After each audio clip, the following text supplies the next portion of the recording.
Imagine you're driving at over 250 kilometers per hour, the car is vibrating, the helmet is rumbling, and the only thing you're thinking about is that last millisecond you're trying to shave off the clock on a lap that in theory doesn't change anything, but for you it means everything. And suddenly a car appears in front, a tiny movement, an impossible to correct mistake, and then this happens.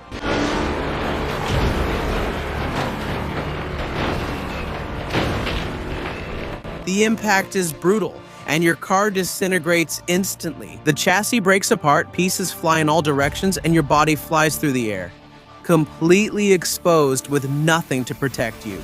The impact against the ground is harsh, violent, and impossible to forget for those who witnessed it. And in a matter of seconds, the circuit went from deafening noise to a silence that chilled the blood of everyone present. And the most incredible thing, the hardest thing to process, is that the session continued. The cars kept going. They kept passing through the same spot where the tragedy had happened just minutes before, as if nothing had happened. But that's not even the most heartbreaking part of this story. The truly devastating part is the reason why you were pushing the car to the limit, going for a lap that anyone else would have aborted. Because within the most legendary and demanding team in Formula One, you weren't just another driver, you were the promise, the one who embodied what the team had sought for decades, the only one whom Enzo Ferrari himself saw as his own son, the one who was destined to lead that shield to glory. And it was right there, in the only place where you were supposed to be protected, that everything exploded. It wasn't a mechanical failure. It wasn't a strategy error, it was something much more personal. Because the one who betrayed you was your own teammate, the person you least expected, the one who was right next to you in the garage. In every session, in every meeting, in every moment, someone you shared every weekend with, and who still decided to break an agreement and leave you exposed in front of the whole world. It was such a direct and cold betrayal that from that day on, everything changed forever. From then on, they were no longer just two drivers sharing a team. They were two rivals trapped in the same garage.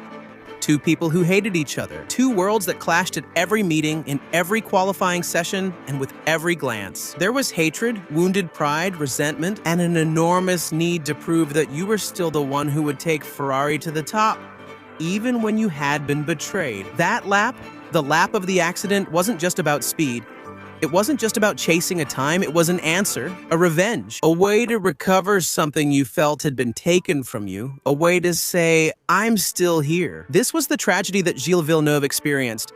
But the most tragic thing is that this story didn't end with his death, because the person who betrayed him, the one who triggered all this chaos, also ended up facing the same fate. Two different people, two careers, two marked lives that ended in tragedy, united by a single decision that should never have been made. And what happened that afternoon was just the beginning of a chain of misfortunes that would come shortly after. So stay until the end, so you can discover everything that happened and how these events marked Ferrari forever.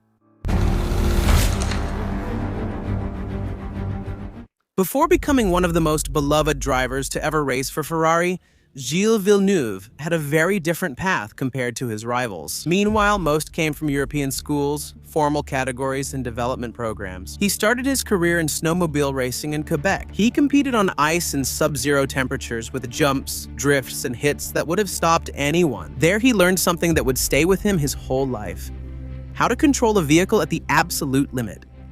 And when he moved on to cars, he didn't change his style, he just changed the instrument and the surface. In Formula Atlantic, he dominated at a level that caught attention even outside of Canada. When in 1976, he won 9 out of 11 races, an absolute record.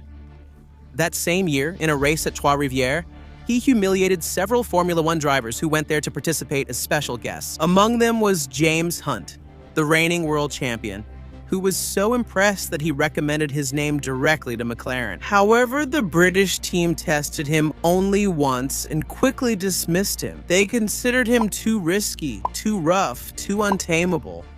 And when it seemed like Gilles' chance in Formula One was slipping away, something happened that no one saw coming. Ferrari called him to replace none other than the two-time world champion Niki Lauda. Enzo Ferrari, who rarely bet on young or inexperienced drivers, saw something in Villeneuve that no one else had.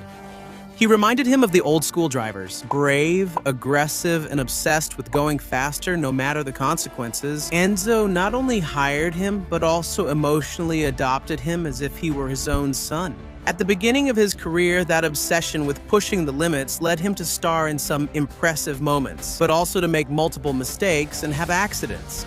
And when everyone criticized him, Enzo Ferrari defended him in public. Also inside Maranello, many openly said that Gilles was the chosen one, the one who had the personality and spirit that the Commendatore had been looking for decades. Even so, within that extreme character, there was something that made him different: his absolute loyalty. And in 1979, it was proven in a way that few remember, but that defined who he was. They arrived at the Italian Grand Prix with a shot at the title, both Gilles and his teammate Jody Scheckter. So Ferrari made a simple pact.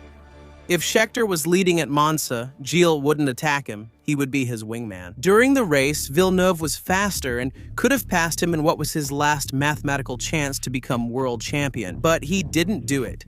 He stayed behind lap after lap, protecting him, even knowing that he was giving up his own chances at the title. At the end of the race, Scheckter became champion and Gilles kept his word. And when they asked him, "Why didn't you try to overtake?" he calmly replied, "Because a man must keep his word."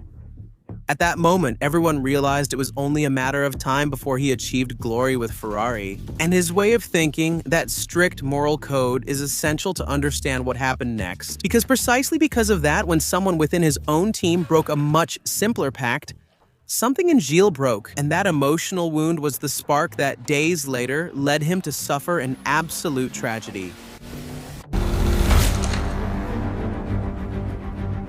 1982 was not a normal year. It felt different, heavy, as if every weekend something could happen that nobody wanted to imagine. Ferrari was coming off 2 difficult seasons. 1980 was a disaster. A nervous car, slow and unable to compete. And although 1981 was better, it was still far from the level the team expected of itself.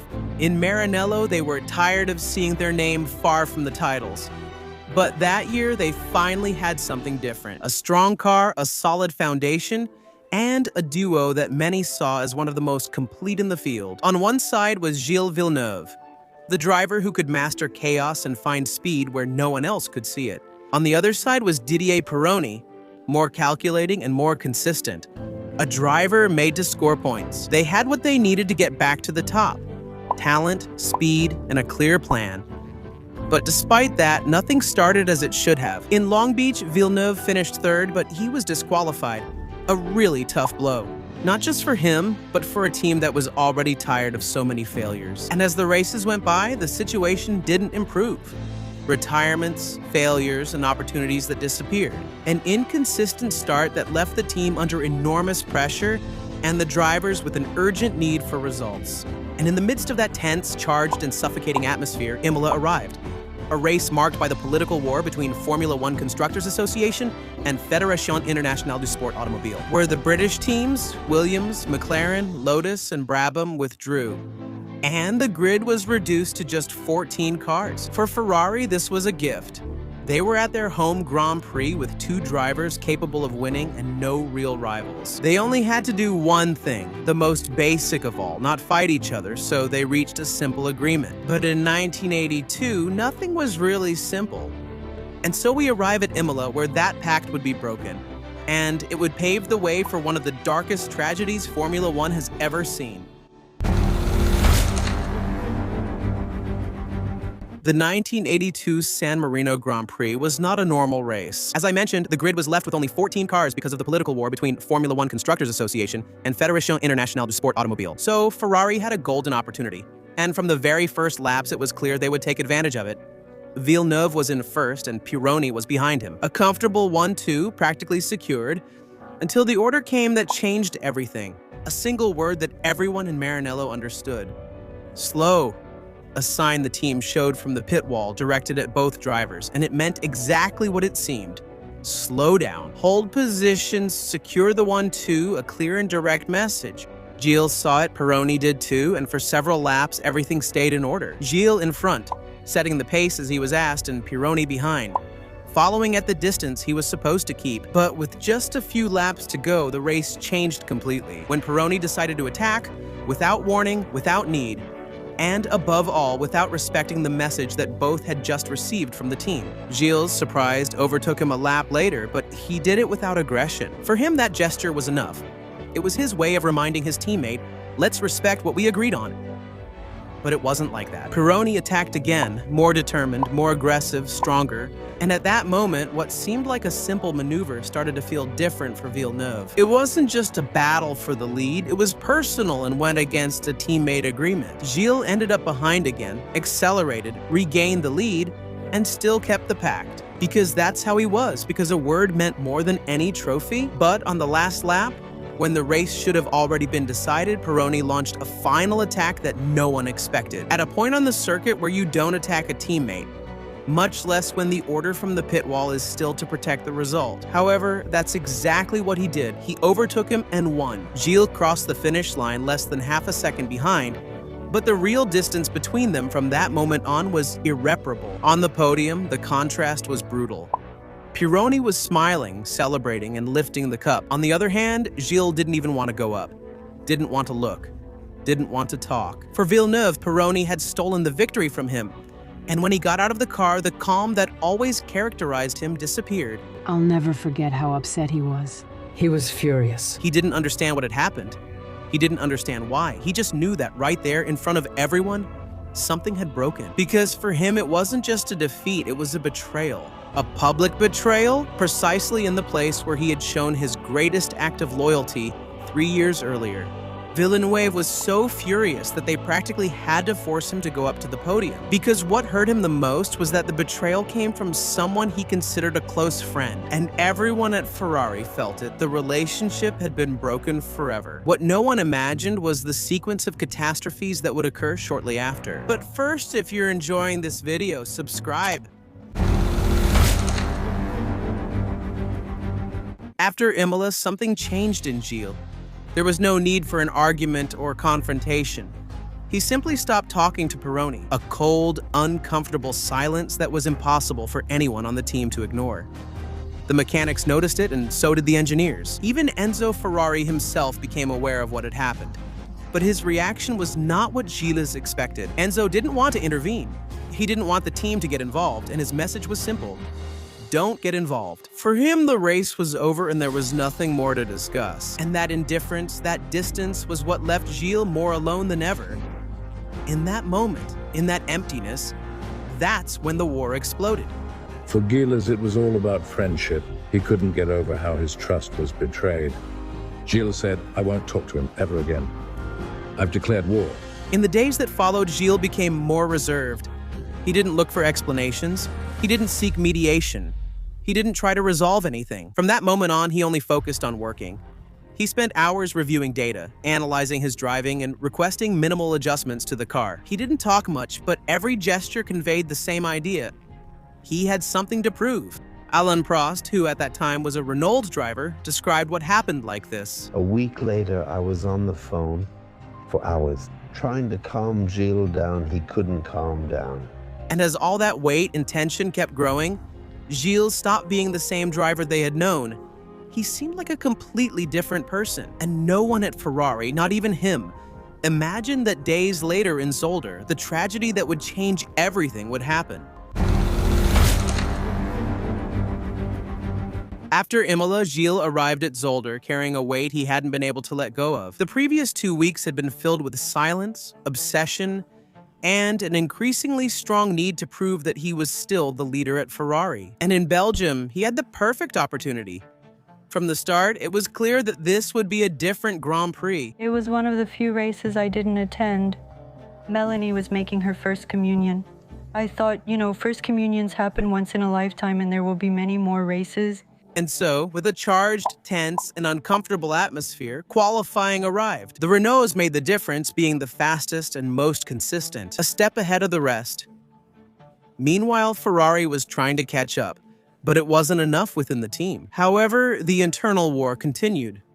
Pironi had set a better time than Gilles. He was ahead on the board. And for Villeneuve, that was much more than just a difference of tenths. It was a matter of hierarchy, of pride, of making it clear that he was still the one ahead, and that he would do whatever it took to stay there. However, it wasn't the best time to look for a big improvement, and the engineers knew it. The tires were already worn. The previous fast laps, where he had pushed his car to the limit, had left little room, and the real chances of lowering the time were minimal. Even so, Gilles decided to go out. He wasn't looking for a rational lap, he was pushing. Forcing the braking, stretching the racing lines, taking the Ferrari beyond what the car seemed willing to give. He took every corner to the limit, and on that flying lap, the number 27 Ferrari caught up to a much slower car, Jochen Mass's March. Villeneuve reached a much higher speed in one of the fastest and narrowest sections of the circuit. At that moment, the decision was simple.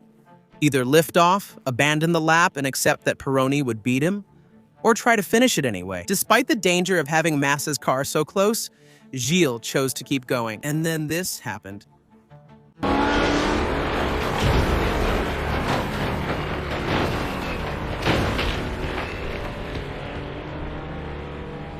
The Ferrari collided with the rear of the March, and even though it didn't look like a violent impact at first glance, at that speed and at that angle, it was enough. Gilles' car lifted off the ground, spun several times in the air, and crashed violently against the asphalt. The impact was so intense that the Ferrari practically disintegrated. Suspension, wheels, and parts of the chassis were thrown in different directions. But not only that, at the moment of impact, Gilles' body was thrown from the car and projected more than 50 meters. And when the marshals arrived, they found a terrifying scene. Villeneuve's body was among the safety nets, motionless, with his helmet separated, showing no reaction at all. The doctors entered immediately and tried to revive him on the track before moving him. And minutes later, a helicopter landed and took him to Leuven Hospital. Villeneuve still had a pulse, but he wasn't breathing. The wait felt endless, tense and filled with the slightest hope, which everyone clung to. Once Gilles was taken off the track, it was Pironi himself who picked up his helmet and took it to the garage without saying a word. No one said anything, but the most incredible thing about this is that despite the terrifying moment that had just happened, the qualifying continued completely normally, as if nothing had happened. However, in the Ferrari garage, there was complete silence, and while all this was happening, Johanna, Gilles' wife, immediately traveled to be there with him. To the surprise of many, another person who went to the hospital was Didier Pironi. In fact, he was the only driver who went to visit him. But after the long work of the doctors and hours of agony that felt eternal, what nobody wanted to hear was confirmed. Gilles Villeneuve had passed away at just 32 years old. Unfortunately, that was just the first of all the tragedies that were about to happen. But before that, if you've made it this far, you're probably enjoying this video, so subscribe. The death of Gilles Villeneuve didn't close the story, but rather started a sequence of much darker events. After what happened, Ferrari decided to withdraw from the Belgian Grand Prix. The team returned to Maranello in silence without their most beloved driver, without the figure who had embodied everything Ferrari claimed to represent. For his part, Enzo Ferrari was deeply shaken. He had seen many drivers die throughout his life, but with Gilles, it was different. He had not only lost a driver, he had lost someone he trusted blindly, someone who raced like he did, who believed that's how racing should be, someone he loved like his own son. At Ferrari, the emptiness was total, in the garage, in the factory, even at the table. But the most devastating impact wasn't institutional, it was personal, and it had a name. Vivier Pironi, after Zolder Pironi, was never the same. Those who were close to him noticed it right away.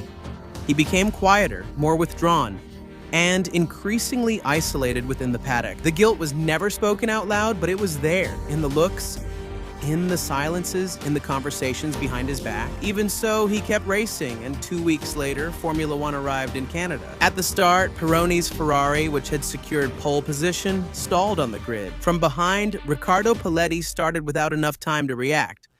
And when he saw the stalled Ferrari in front of him, it was already too late.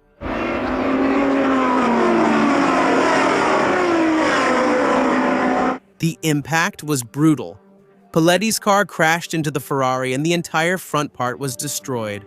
Pironi, who came out unscathed, was one of the first to run toward Paletti's car. But the fuel tank broke in the impact and a fireball engulfed the car.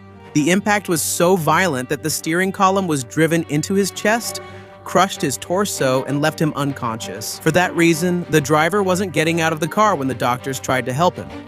When they finally managed to get him out, he still had vital signs, but his internal injuries were too severe. He died shortly after in the hospital. It wasn't the burns, but the initial chest impact. Thus, the life of Riccardo Paletti came to an end at just 23 years old. 2 drivers dead, 2 Ferraris involved, and the season still wasn't over. Pironi got back in the car, but the worst was yet to come for him. In Hockenheim, during qualifying, he went out to set a fast lap. In front of him, almost invisible, was the Renault of Alain Prost, going much slower, in a scene that was eerily familiar. One car speeding at full throttle, another much slower ahead. A difference in pace impossible to make up for and a decision made too late. Pironi didn't see him in time. The Ferrari crashed straight into the rear of the Renault and the collision was devastating. The car lifted off, disintegrated, and came crashing violently back down onto the asphalt. The car was like this, next to me. Pironi's legs were shattered. The injuries were multiple and extremely serious. And for hours, the doctors fought to save them. In the end, Pironi survived, but his Formula One career ended that very day.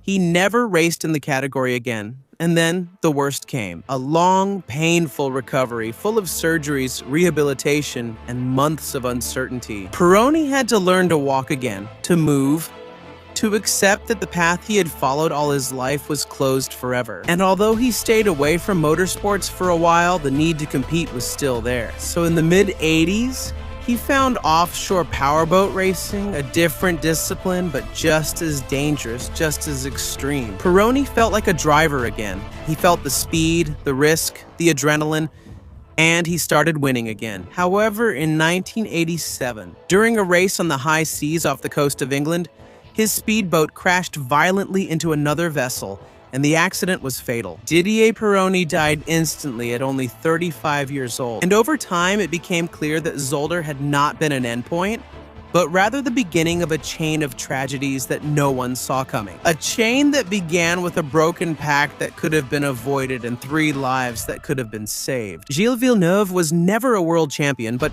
there was always one thing that was clear. No one raced like him.